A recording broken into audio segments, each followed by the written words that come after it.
If you want to power off your Motorola Edge 70 Fusion without touching this screen because this screen got broken, maybe it doesn't work for you, or for any other reason, what you can do is you can perform forced restart of the phone. So we're gonna press and hold the power button over here.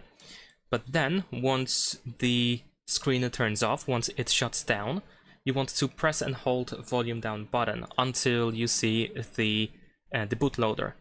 So I'm gonna press and hold the power button. I'm just gonna tap on the screen because I don't want to use Gemini right now. But in your case, of course, you can just not do that. It's not really necessary.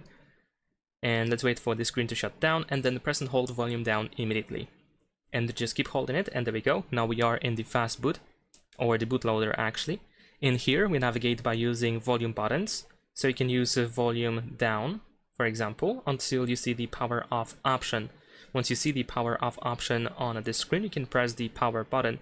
Now, if for some reason you don't see this part over here, then you can just press volume up once, twice, and then 3 times. So press volume up 3 times to make sure that the power off option is selected, and then press the power button to shut down the phone. Now, let's see what happens if you turn the phone back on the next time, because I'm not sure if we are going to be back in the bootloader or if the phone turns normally back on and goes back into the normal mode. But I feel like it is going back to the normal mode because we would already see the bootloader if anything. Yeah, so you should be able to turn it back on quite easily without any issues. Leave a like and subscribe.